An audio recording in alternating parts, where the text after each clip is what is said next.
The edge of the woods. The school bus coughed to a stop at the corner of Willow and Elm, a plume of diesel smoke briefly obscuring the afternoon sun. Billy Rodriguez hopped off, the strap of his backpack digging into his shoulder. He waved to Maria, a classmate with bright pink beret, then turned toward the well-worn path that led past the last houses and toward the woods. He loved this part of his day. The air here always smelled different, a mix of damp earth, pine needles, and something wilder, something he couldn't quite name. Today, the woods were particularly inviting, the late afternoon sun slanting through the trees, painting dappled patterns on the forest floor. He paused at the edge, listening. A robin chirped insistently from a branch overhead, and the rustle of leaves hinted at unseen creatures moving through the undergrowth. "Hey, hey little dude," he whispered, imagining a chipmunk darting for cover. He wouldn't venture too far in today. His little sister, Sophia, would be home from kindergarten soon, and she always looked for him to walk her home from the bus stop. He was fiercely protective of her. He scanned the tree line, his gaze lingering on a patch of unusually dense brush. Something felt different. A prickle of unease ran down his spine. It wasn't a menacing feeling, not exactly, but definitely or watchful. He chalked it up to his overactive imagination. He had always been fascinated by animals, devouring nature documentaries and field guides. He dreamed of being a park ranger someday, spending his days tracking wildlife and protecting the forest. But from a safe distance, of course. He preferred observing to encountering. He took a deep breath, the scent of pine sharp in his nostrils. He could almost smell the rain coming. Turning back toward the road, he quickened his pace. Sophia would be waiting, and he didn't want her walking alone. Besides, whatever was watching him from the woods could wait a little longer. He glanced back one last time. The brush remained still, silent. But he couldn't shake the feeling that he was being followed. A shadow in the distance. The bus coughed its last breath of exhaust and shuddered before Billy hopped off. Dust swirled around his ankles as he started the walk home, the familiar crunch of gravel a steady rhythm beneath his worn sneakers. Today, though, the woods felt different. Quieter, maybe. Or maybe it was just him, on edge after Mr. Henderson's pop quiz in history. A flicker of movement caught his eye. Deep in the underbrush, a shadow detached itself from the deeper gloom. It was low to the ground, but distinctly feline. Billy's breath hitched. A bobcat. He'd seen them before, mostly from the safety of his porch. This one was closer, maybe 50 yards away, its tawny fur blending seamlessly with the autumn leaves. It wasn't running, wasn't even crouching to pounce. Just or watching. Billy kept walking, his heart a frantic drum against his ribs. He gripped the strap of his backpack tighter, trying to project an air of nonchalance he definitely didn't feel. "Hey there, kitty," he mumbled, his voice barely a whisper. The bobcat didn't react, its amber eyes, like polished stones, fixed on him. It took a slow, deliberate step forward, then another. Billy resisted the urge to bolt. Running would only trigger its predator instincts. He continued his measured pace, his gaze darting between the path ahead and the silent shadow that mirrored his journey through the trees. The hair on the back of his neck prickled. This was no casual encounter. This bobcat was following him. Following footsteps. Billy crunched through the fallen leaves, the school bus already a distant memory. He told himself the prickling sensation on the back of his neck was just the autumn chill. But the hair there stood on end again when a twig snapped a little too loudly behind him. He risked a glance. Still there. The bobcat. It wasn't stalking, exactly. More like shadowing. Maintaining a steady distance, maybe 30 feet back, moving with a fluid grace that mocked Billy's awkward gait. He picked up his pace. The bobcat mirrored him, the tawny fur a silent echo against the muted browns of the woods. A fallen branch lay across the path. Billy vaulted over it, stumbling slightly on the other side. He didn't dare look back immediately, but quickened his steps to a near jog. After a count of 20, he risked another peek. The bobcat had cleared the branch with effortless ease, its amber eyes fixed on him, unblinking. The distance remained the same, a chilling constant. Panic began to bubble in Billy's chest. He sucked in a breath, the cool air stinging his lungs.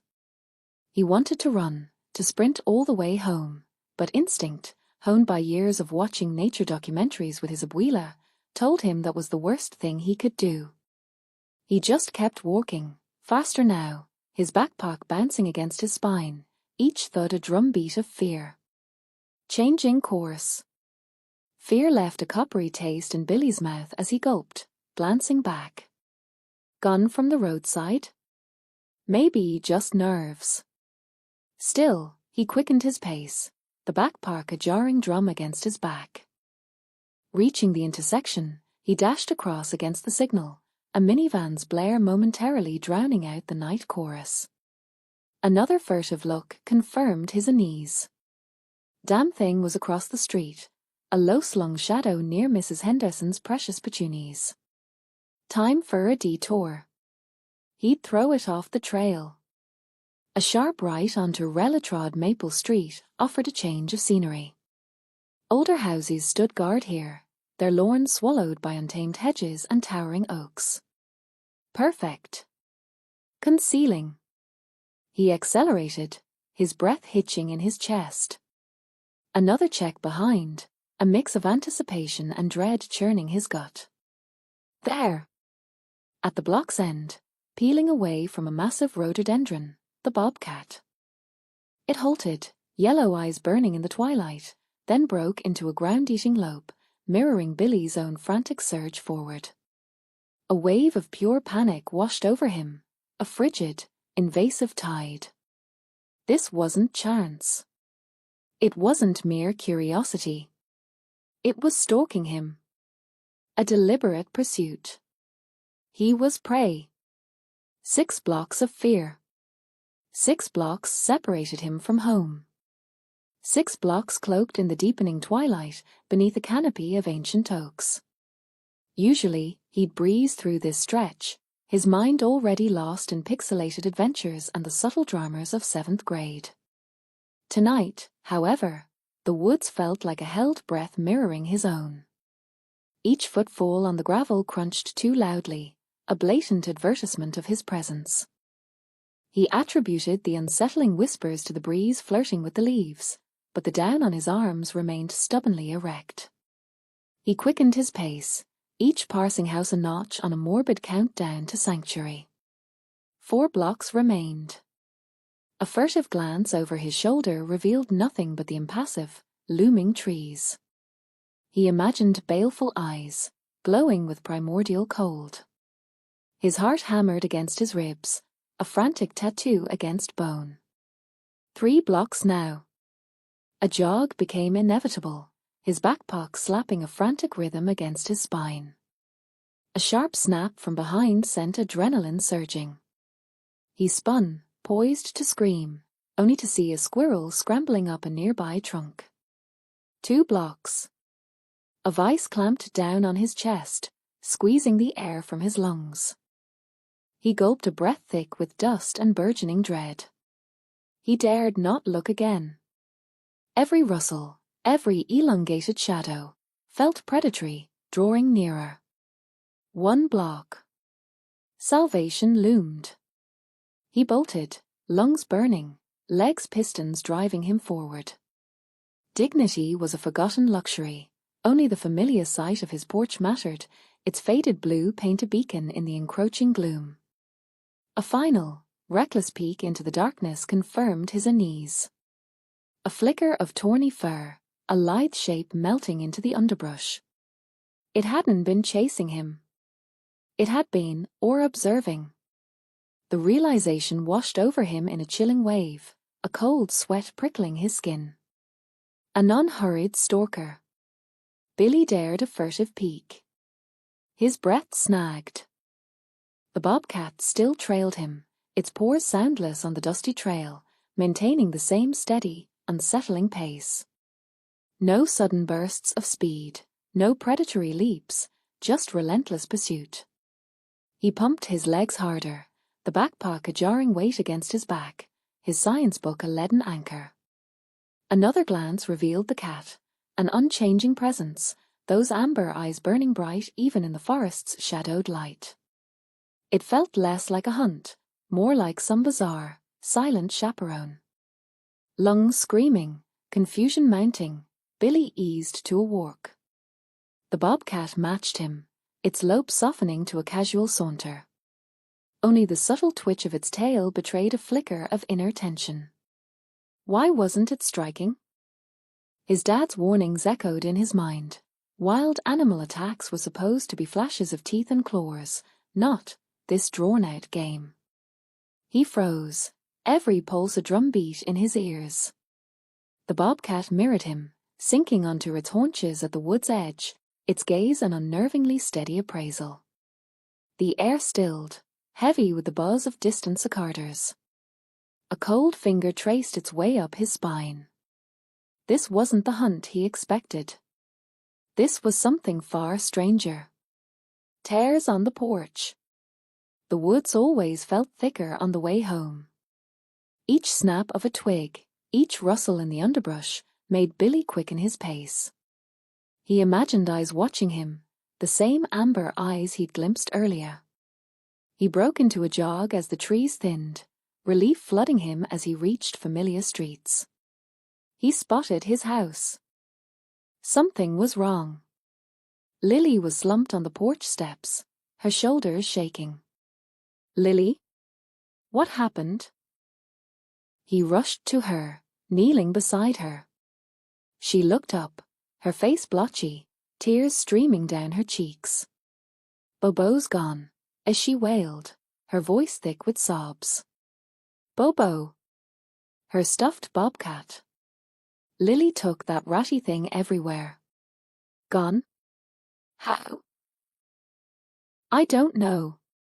I was playing with him in the yard, and then he was just gone. Billy scanned the yard, then his gaze drifted towards the edge of the woods. Something caught his eye. Not in the trees, but closer, near the overgrown rose bushes his mom always meant to prune. A flash of tawny fur. He squinted. It was a bobcat. A real one. It sat perfectly still, its amber eyes locked not on him, not on Lily, but on something just beyond the porch. Something small and brown and fluffy, lying half-hidden in the grass. Bobo! The bobcat's gaze was intense, unwavering. It was as if it were seeing its own reflection, a distorted, faded echo of itself. A toy's true home. The fur felt strangely warm in his palm, a stark contrast to the creeping chill of the late afternoon. Bobo! Lily would be furious if she knew he'd even touched it, let alone picked it up from the dirt road. But it had been lying there, abandoned near the tree line, almost as if placed there on purpose. His gaze flicked to where he'd last seen the bobcat. Still there, amber eyes glinting between the trees. Billy took a tentative step closer to the woods, Bobo held out in front of him like an offering. Hey, he called out, his voice barely a whisper. The bobcat didn't flinch, only tilted its head, a silent question. He took another step, then another, his heart hammering against his ribs. He stopped about 10 feet away, the air thick with the scent of pine and damp earth. Is this yours? The bobcat blinked, its gaze fixed on the small, plush toy. Slowly, deliberately, it stepped out of the shadows. Billy held his breath, extending his arm further. Here, he said, his voice a little steadier now. You can have it. The bobcat padded forward, its movements fluid and graceful. It circled him once, sniffing the air, then gently took the toy from his outstretched hand. Its teeth grazed his skin, a surprisingly gentle pressure.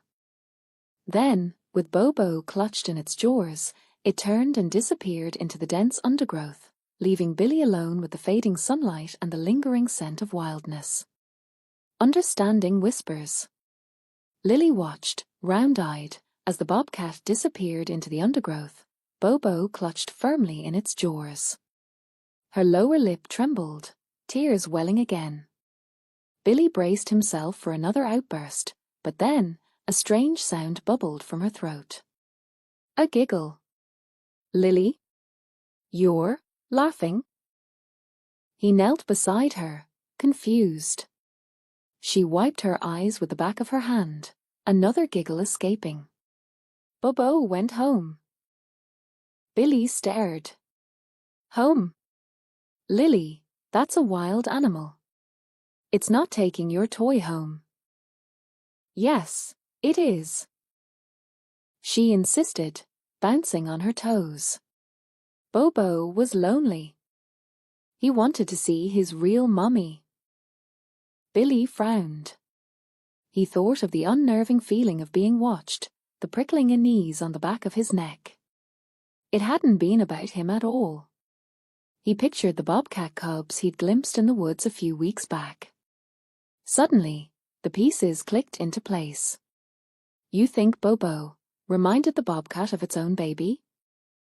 Oh! Lily chirped, grabbing his hand.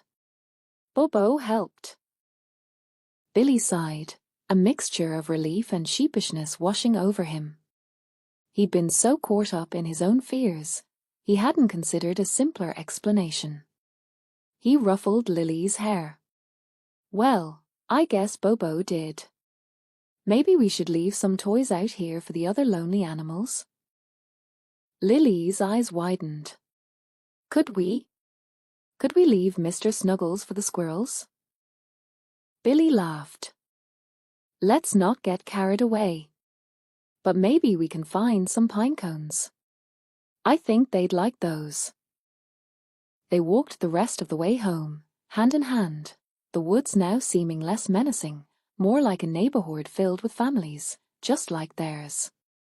He realized he still had much to learn about the wild things that called these woods home.